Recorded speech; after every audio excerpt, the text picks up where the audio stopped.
প্রথম কোরআন বাংলা তর্জমা করছে। পবিত্র কোরআন শরীফে সূরা কয়টি? কোরআন শরীফটা কত বছরে নাজিল হয়েছে? কোরআন শরীফটা কার উপরে নাজিল হয়েছে? মক্কার পূর্বের নাম ছিল এটা, এই জন্য সাফা মাওরা পাহাড়ে 7 বার ওঠানামা করতে হয়। ফাজাল আফিদাতা মিনান আছে তাহি ইলাইহিম জুকুম, সারা পৃথিবী বন্ধ হয়ে যাবে গা। হ্যালো ভিউয়ার্স, আসসালামু আলাইকুম। আমি সাদ্দাম হোসেন সম্রাট। আজকে এমন একজন গুণী মানুষকে নিয়ে আপনাদের মাঝে হাজির হয়েছি। এত গুণে গুণান্বিত, ওনার মুখ থেকে যদি না শুনেন তাহলে আমার কথা বিশ্বাস করবেন না। তো বেশি কথা বলতে চাই না, শুরুতেই কাকার সাথে আলোচনায় চলে যাব। কাকা আসসালামু আলাইকুম, কেমন আছেন? ওয়ালাইকুম সালাম রহমতুল্লাহ বরকাত। আল্লাহ রহমত ভালো আছি বাবা, তোমরা ভালো আছো?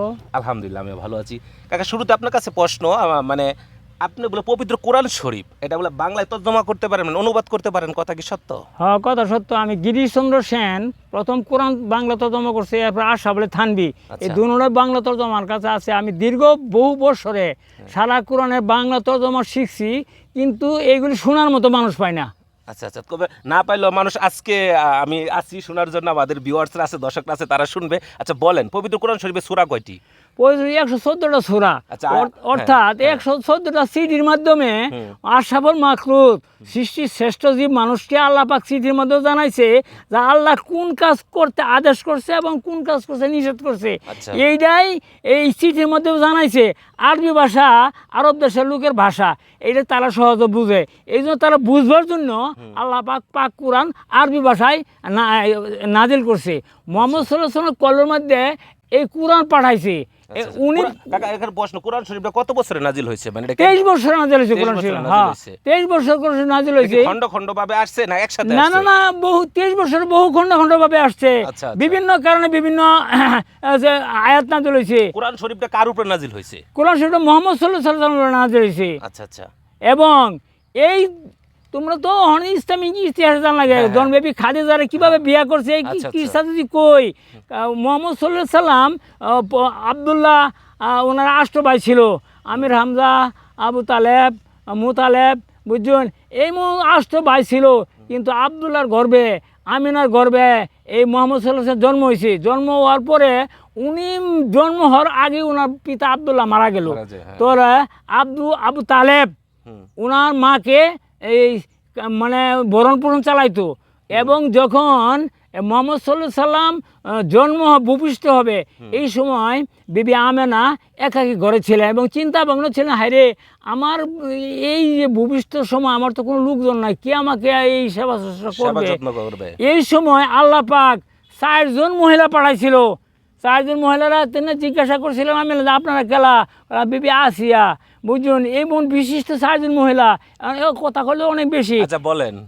এরপরে এইভাবে উনি মারবে করবে, লালন প্রভাবিত আব্দুল্লাহ ওনারে আবু তালেব ওনার চাষা, 8 চাষার মধ্যে শুধু আবু তালেবই তারা যত্ন মতো করে ডাঙর করছে। এরপর দীর্ঘ সময়ে পরে যখন বেশ কিছু বাক শক্তি জ্ঞান বৃদ্ধি হয়েছে, তখন আবু তালেবের সাথে উনি কাজকর্ম শরীক হইতো। এরপর আবু তালেবের সাথে যখন তাদের একটা পেশা ছিল কি, এই আরব দেশের লোকেরা এই মেষ, ছাগল এইগুলি মাঠের মধ্যে মরুভূমির মধ্যে পাড়ায় চড়াইতো, চাষ করতো। এইগুলি জব করে বোনা মাংস করে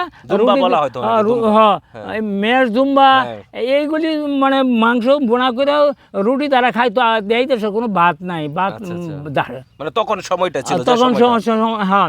এখন আব্দুল্লাহর সাথে যখন আব্দুল্লাহ তাদের এই পেশা আর একটা পেশা ব্যবসা করা, ব্যবসা আল্লাহ পাক জায়েজ করছে এবং সুদ আল্লাহ পাক নিষেধ করছে। তখন ব্যবসাটা কি ছিল? যে দুম্বার ব্যবসা না কি?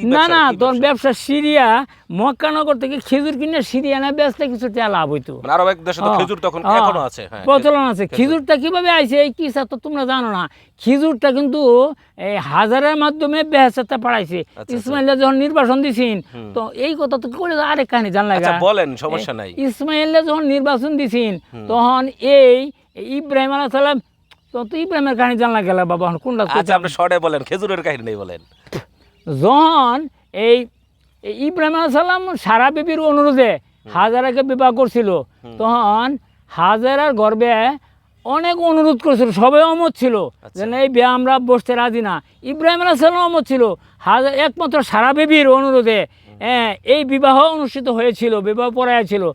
যখন বলছিল যে আমাদের সন্তান নাই, হাজারা বলছিল, সারা বেবি বলছিল আমার 80 বছর বয়স হয়ে গেছে গা, আমাদের তো সন্তান হবে না, আমি আমি আর একটা বিয়া স্বামী আপনারা করাই, একটা সন্তান হইলে সন্তান দেখিয়া আমরা তিনজনা মনের দুঃখ কষ্ট নিবারণ করতে পারবো। এই উদ্দেশ্যটা কে বিবি হাজারারে বাঁধি ছিল হাজারা। তখন বিয়া করাইলো, যখন হাজারারে বিয়া করাইলো, হাজারার গর্বে যখন ইসমাইল ভূমিষ্ঠ হইল, তখন ওই সারা বিবি হাজারার প্রতি মানে স্পৃহা বা অত্যাচার আরম্ভ করলো। এই দিন হইতে সৃষ্টি হইলো যে মানুষের মন এবং আকাশের রং পরিবর্তন হইতে বেশিক্ষণ লাগা। এই হাজারা ছিল বাঁধি, এবং হাজারার এই সারা বিবি বিয়া করে অনুমতি ছিল, অনেক চেষ্টা করে বিয়া করাইছিল।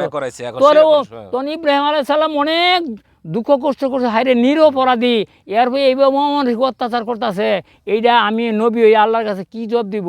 তখন হাজার একদিন দাও নিছে যে তার নাক কান কাট ডালবো। তখন ইব্রাহিম সালাম কাছে গিয়ে করে নাক কান কাটলো না, দাওয়ার লেঞ্জা দেয়া এই কানটা কানা হরিয়া দিছে এবং নাকটা কানা হরিয়া দিছে। এই দিন হইতে মহিলাদের নাক কান বিন্দানি কানা হরা জায়েজ আরম্ভ হয়েছে। এর আগে ছিল না এই ঘটনা। তখন সেই সময় তো স্বর্ণের অভাব ছিল না। তখন ইব্রাহিম নবী এই কানে এবং নাহের মধ্যে স্বর্ণের অলঙ্কার পড়লে হাজারটা আরও বেশি সুন্দর দেখা যায়, বুঝছেন। ইয়ার পরে সারা বিবি বললো, না স্বামী, তুমি যদি এক বাড়িতে দুইজন স্ত্রী রাখা যাবে না, তুমি তারে যদি রাখো আমি আমার বাপের যাইম গিয়া। এবং তখন তো ইব্রাহিম নবী হাইরে অনেক তো মহা মুশকিল বিপদ, আমি নবী কি জব দেয়, বিবে অত্যাচার করতেছে, এই নিরপরাধীর উপর এইভাবে অত্যাচার করতেছে। এই উনি খালি বসে থাকতো, শুয়ে পড়তো, কি করবো কোনো পথ পাইতেছিল না। তখন হাজারা বললো যে না, সারা বিবি বললো হাজারারে তুমি এই নির্বাস দিয়ে আসো। হ্যাঁ, তখন ইব্রাহিম নবী বললো, আরে ইয়ে তো নিরপদের নির্বাস, মানে নির্বাস কারে যেন বন জঙ্গল গাছপালা আছে, এটারও বনবাস। কিন্তু নির্বাস হলো যেন কোনো গাছপালা বন জঙ্গল পানি কিচ্ছুই নাই, মরুভূমি, শুধু মরুভূমি, এইখানে রাখতে হবে। তখন আল্লাহ পাক জিব্রাইল ফেরেশতার মাধ্যমে ইব্রাহিম নবীকে জানাই দিল যে সারা বিবি যা বলতেছে তুমি তাই করো। তখন নবী একটা পথের দিশা পাইলো যে জিব্রাইল যখন আল্লাহ পাকও বলতেছে আল্লাহর হুকুম পালন করতে, আমি নবী হিসাবে আমার অবশ্যই আল্লাহর হুকুম পালন করে, আমি নবী, আল্লাহ হুকুম তো আমার পালন করতে পারলি তুমি নবী, আনা তো নবুতে তো আমার নাম কেটে দেওয়া হবে। কিরে অন্যায় কাজের মধ্যে আল্লাহ হুকুম দিতেছে, এটার মধ্যে নিশ্চয় রহস্য আছে। তখন এই এক মুশক পানি, 3টা রুটি আর কিছু খেজুর খুরমা লইয়া একটা উঁটের পৃষ্ঠে হাজারা তখন কিচ্ছু জানে না, বলছে তোমার পুত্রগুলো তুইয়েরও তোমাকে এক জায়গায় আমি নিয়ে যাবো। তখন হাজার তুই আর তার ছেড়ে নিয়ে হাজারা কিন্তু জানে না কই যাইব, উঁটের পৃষ্ঠে উঠা উঁট চলতে লাগলো। তখন বাইতুল মুকাদ্দাসে রওনা হইয়া কয়েকদিন পর্যন্ত উঁট চলতেই থাকলো। তখন ইব্রাহিম দেখা যেখানে গাছপালা দেখা যায়, পরে এক জায়গায় গেছে, যদি সেই জায়গাটা হলো ফারান, মক্কার পূর্বের নাম ছিল এটা ফারান। এই ফারানের মধ্যে যায় যখন দেখ কোনো গাছপালা দেওয়া যায় না, তখন উঠ থামায় বলছে হাজারা এইখানে তোমার নামতে হবে, এইখানে তোমাকে বসবাস করতে হবে। তখন হাজারা চোখের পানি, তখন আগে বুঝতে পারছে না, যখন এই কথা বলছে তখন কিছুটা আন্দাজ পাইছে যে এইটা কী করে, আমার এই আকাশের তলে এই সুদূর মরুভূমির মধ্যে থাকতে হবে এটা। তখন বললো, স্বামী গো, এটা কি এই সারা বিবির হুকুম না আপনার ইচ্ছা, না আমার আল্লাহ পাকের হুকুম? বলে অনেক কষ্টে বুক দুঃখে চলছিল ইব্রাহিম আলাইহিস সালাম, চোখের জল ফালতে ফালতে শুধু অতি কষ্টে বলছে ছিল হ্যাঁ। এই পর্যন্ত বলাতে হাজারা বিবি তখন মনে প্রবোধ বানালো, আল্লাহর যে হুকুম তাহে নিশ্চয় আমি আল্লাহর হুকুম পালন করব। আমার আল্লাহর হুকুম পালন করতে করতে আমার মৃত্যু হয়, সেই মৃত্যু আল্লাহ পাক এর সামনে আমার সাফল্য মৃত্যু। তখন মনে সবুর দেয়া এইখানে এই ছেলের কুলো লিয়া ইব্রাহিম নবী বিদায় আরম্ভ করলো, চলে যাওয়া শুরু করলো। তখন হাজারা চোখ দিয়ে টপ টপ করে পানি মাটির মধ্যে পড়া শুরু করলো, তার কাপড় আঁচল দেওয়া পানিগুলো পুষতো এবং হাত বাড়াইয়া বলল, আল্লাহ নবী গো, আমি হয়তো পাপী, কিন্তু আমার ছেলে ইসমাইল আজও পর্যন্ত কোনো পাপ করে নাই, আপনি মাঝে মধ্যে আমাকে না হয়তো আপনার ছেলেকে দেখার জন্য মাঝে মধ্যে এখানে আসবেন। এবং ইব্রাহিমও কান্নায় চৌচির হয়ে গেছে বুক, আল্লাহর হুকুম দেখেছে ইব্রাহিম নবী এই কাজ করতেছে না, করতো না কোনোদিনও, ইচ্ছা ছিল না। আল্লাহর হুকুম তো অনিচ্ছা সত্ত্বেও কষ্ট হইলে পালন করতে হয়। তখন এই থাকা শুরু হলো। তখন 3 দিনে রুটি এবং পানি শেষ হয়ে গেল, বাহাই 3 দিন উপাস হইল। পরে বাহি 3 দিনে এই হাজেরা ইসমাইলের মরুভূমি তো তখন পানি খাবার কিছু ছিল না মরুভূমি মরুভূমি তখন স্তনে বুঁড়া টিপে স্তন্য বুঁড়া টিপে দিলে এক ফোঁটা তরল পদার্থ নাই তখন ইসমাইলের তালু জিবলা মানে শুকায় কাঠ হয়ে গেছিল তখন মরার পথ হয়ে গেছিলো তখন হাজরা দৌড়াদৌড়ি করে চারদিকে কোথাও পানি সন্ধান পাইল না এমন সময় এমন প্রখর রুদ্রের মধ্যে দেহে একটা পাহাড়ের উপরে সাদা জগজগ করতেছে তখন দৌড়ে গেল পাহাড়ের মধ্যে উঠে দে এর সাদা পাথরের মধ্যে রুদ্রের লাগিয়ে মরিচা লাগিয়া সাদা জগজগ করতেছে আসলে পানি না এগুলি পাথর এই পাহাড়টা না বলো সাফা পাহাড় এই পাহাড় থেকে দেখতে আরেকটা পাহাড় সাদা জগজগ করতেছে এইটার মধ্যে উঠছে এইটার মধ্যে এই পাথরের এই লীলা মারুয়া পাহাড় তখন মনের প্রভুত মানাতে পারে না এই জন্য হাজারা 7 বার এই পাহাড়তে এই পাহাড় গেছে 7 বার ওঠানামা করছে এই হাজারার সিজিরে কেমন পর্যন্ত অক্ষুণ্ণ রাখার জন্য হাজিরা যখন ওস করবার যায় এই জন্য সাফা মাওরা পাহাড়ে 7 বার ওঠানামা করতে হয় এটা হাজারা স্মৃতির অক্ষুণ্ণ হ্যাঁ ওখানে এইখান থেকে আসার পরে ছেলেটা রেখে গেল তখন হাজারা দৌড়ে গিয়া ছেলেরে মাথার বাহানো মাথার কাছে দাঁড়ায় আল্লাহর কাছে মনে করলো আল্লাহ গো তুমি তো দৃশ্য অদৃশ্য সব কিছু দেখো আল্লাহ গো তুমি আমার এই নবজাত শিশু পানির জন্য মারা যাবে তোমার কাছে কি পানির অভাব আছে কোন জিনিসের অভাব তুমি সকল তুমি পারো তখন তিনি এইটা আরবি ভাষায় তখন আল্লাহর তরফ থেকে এটা আয়াত হিসাবে না দিল রাব্বানা ইন্নী আসকানতু মিন যুররিয়াতি বিওয়াদিন গায়রি